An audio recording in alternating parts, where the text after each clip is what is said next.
అందరికీ నమస్కారం.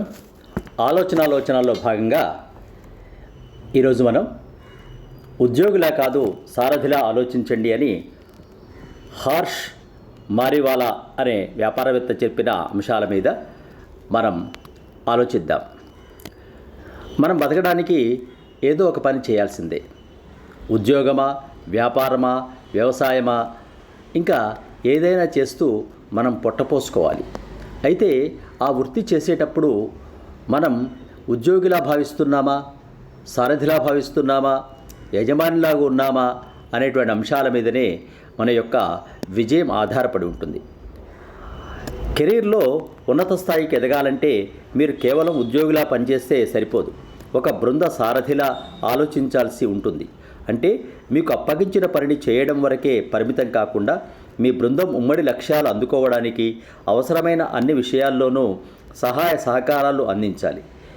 ఎలాంటి పరిస్థితులు ఎదురైనా సరే పనులు పూర్తయ్యేలా చూడటాన్ని బాధ్యతగా తీసుకోవాలి.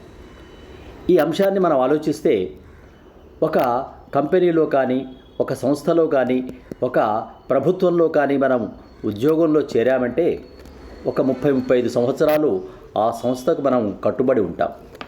అయితే ఆ సంస్థ అంతా తనదిగా, ఆ పని ఒక ఉద్యోగంలా కాకుండా తన కర్తవ్యంలాగా మనస్ఫూర్తిగా విద్యుత్ ధర్మంగా కనుక చేసినట్లయితే మనకు పేరు ప్రతిష్టలు రావడమే కాకుండా మంచి ఆత్మశాంతి కూడా కలుగుతుంది.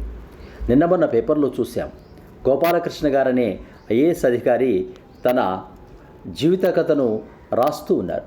రాసి నిన్న ఆవిష్కరించారు కూడా.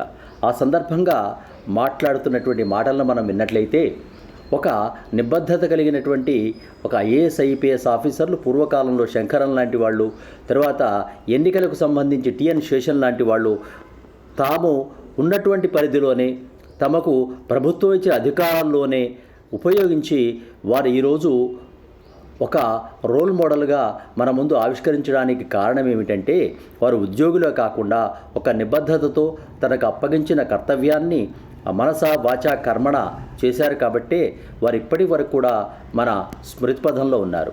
మన ఆంధ్రప్రదేశ్లో శంకరన్ గారు తను అవివాహితుడై కూడా ఇటు సోషల్ వెల్ఫేర్ రెసిడెన్షియల్ స్కూల్స్ కానీ, తర్వాత ఎక్కడ పనిచేసినప్పటికీ కూడా అక్కడే తన సొంత పనిలాగా చేస్తూ తన జీవితాన్నంతా ఆ ప్రజాసేవకే అంకితం చేసినటువంటి అధికారి.